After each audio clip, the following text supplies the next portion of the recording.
임대차하고 부동산 경매. 그 사례를 다시 한번 이제 보여드릴 건데 이 사례에서 이제 결론을 내드려야 될 거 아니에요. 이 임차인은 어떻게 해야 되는 거예요? 결국에 쫓겨나 아니면 안 쫓겨나? 일단은 이제 권리 관계를 다시 한번 보면 제일 처음에 뭐 있었다 그랬죠? 근저당권 있었다 그랬죠? 예, 근저당권. 예, 약 얼마 정도 되는 거예요, 지금? 1억 뭐 우리 6,800 정도 이렇게 이제 들어갔어요. 그다음에 두 번째로 이제 이 임차인이 들어갔죠? 예, 임대차. 예, 있었고. 얘가 지금 보증금이 얼마예요? 8천이죠? 예, 8천. 근데 그 중에서 4천은 대출받아서 했고. 그다음에 순위가 그다음에 뭐 있어? 가압류. 그죠? 예, 가압류. 가압류. 이렇게. 자, 그러면 요거를 여러분이 이 물건을 입찰을 한다라고 생각을 한번 해볼까요? 예, 입찰을 한다고 생각을 해봐요. 그러면 뭐가 문제가 좀 가장 크게 문제가 될 것 같아요? 입찰자의 입장, 우리 경매의 사주체 중에서 매수인이 이제 되는 거야. 그러면 이제 누가 가장 문제가 돼?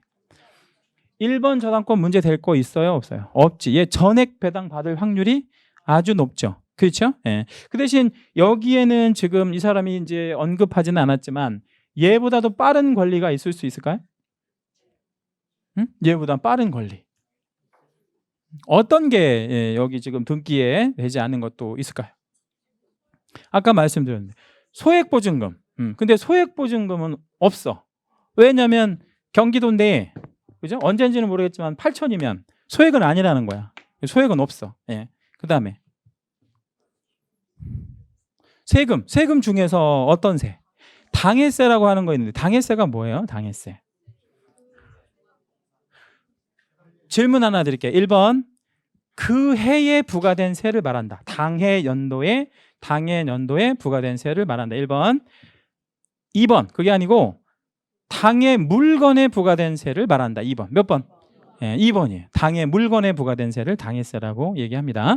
여기에 당해세 있을 수도 있어요. 뭐 재산세 같은 거. 그러면 그런 뭐 당해세가 있으면 뭐보다 빨라? 얘보다 빨라요. 또 임금 채권도 있을 수 있어. 이 집주인이 사업을 하는데 그죠? 누군가를 고용했는데 임금이 밀려 있는 거야. 그렇죠? 그러면 이 집에다가 뭐를 신청할 수 있어? 그 사람이 임금 못 받은 사람들이. 압류 말고 저 가압류도 할 수도 있지만 배당료 그냥 하면 되지. 임금 채권을 갖고 있으니까. 우리 노동청에 가면 체불금품 확인원이라는 게 있거든요. 돈 못 받으신 분 계시면 노동청에 가시면 체불금품 확인원이라는 게 있어요. 그죠? 네, 체불금품 확인원. 이거를 이게 뗄 때 그냥 떼주는 게 아니라 노동청 근로감독관이 사법경찰관이에요. 경찰관인데 소환을 합니다. 임금 떼먹은 이제 고용주 불러가지고 당신 이거 안 준 거 확실히 맞아? 그러면 맞대. 예, 그러면 뭐 이제 도장 다 받고 나서 그 임금 못 받은 사람 있잖아요. 그 사람한테 뭘 떼줘요? 체불금품 확인원을 떼줘요. 그러면 이 사람은 뭐가 있다라는 걸 국가기관이 인정한 거야.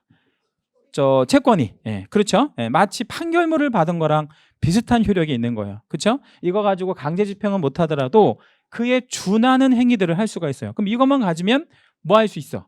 배당 요구 신청할 수 있잖아요. 그러면 배당 요구 신청하면 순위가 어디로 바뀌어? 여기 위로 바뀐단 말이에요. 몇 개월분? 3개월분 임금 채권. 퇴직금은 3년치. 뭐 이런 것들이 여기 오잖아요. 예. 그다음에 또 있어요. 여기에 나타나지는 않지만 더 빠른 거. 실행비용. 자, 이런 것들이 있을 수가 있잖아요. 이런 것들이 있을 수 있죠? 예, 그러면 이런 것들 다 배당받고 나면 얘도 못 받는 상황이 될 수도 있죠. 얘도. 그럼 얘는 한 푼도 못 받을 수도 있다라는 얘기죠. 그러면 매수인 입장에서 보면 이런 경우에 뭐를 좀 생각해 줘야 돼. 이사비용. 그렇죠? 여기 더군다나 좀 아기까지 가졌는데 어떡할 거예요? 그렇잖아요. 예, 그러면 이런 경우에는 저 같으면 이런 경우 입찰 안 할 것 같아. 저 같으면 그냥 다른 사람 하라고 그냥 둘 것 같아. 이런 거 말고 다른 거 손댈 게 많은데 뭐하러 이런 거 손대? 그죠? 이거 그냥 내보내기 좀 그렇잖아. 그런 문제가 생길 수 있다라는 얘기예요. 그러니까 법리적으로 보면 내보내는 게 맞아요. 네, 내보내는 게 맞는데 그게 사람이 할 짓이 아니라는 거예요. 예를 들어서, 네, 그러면 사람이 할 짓이 아니면 누가 할 짓이에요? 뭐 이제 잘 판단을 해보세요. 예, 그래서 이런 물건 같은 경우는 권리 분석이라고 보다는 그 물건 자체가 손대서는 안 될 물건이라는 거죠. 이런 거는. 그렇죠? 근데 이런 것들을 이제 제가 이제 도움을 좀 주고 싶은 게 뭐냐면 이제 제가 저한테 만약에 질문을 했다면 이렇게 했을 것 같아요. 이런 경우는 이제 자기 사정을 얘기를 하는 거야. 어디에 가서 얘기를 해야 되겠어요? 어디에 가서? 법원에 가서. 근데 법원에 가서 어디에 가서 얘기를 해야 되냐면 피켓을 하나 만들어요. 피켓. 이런 거 큰 종이에다 피켓을 만들어서 써. 뭐라고 써? 사건 번호 뭐 2013 타경 뭐뭐뭐뭐. 누군데? 내가 지금 상황이 이렇게 돼서 한 푼도 배당을 못 받게 될 사정이다. 그러니까 뭐 하지 마세요. 입찰하지 마세요. 피켓 써가지고 1인 시위 하는 거야. 그쵸? 그래가지고 한 4번 정도 유찰시켜. 4번에서 5번. 4번에서 5번 유찰. 그런 경우 많이 있어요. 유찰을 시켜. 그래서 어떻게? 자기가 사. 그러면 거의 손해를 안 보고 살 수도 있어요. 그런 방법을 하나 권해주고 싶어요. 예. 이 시점이 언제야? 4월 달이면 쫓겨났을 가능성이 많은데. 예. 그런 걸 모르면 뭐 방법이 없죠.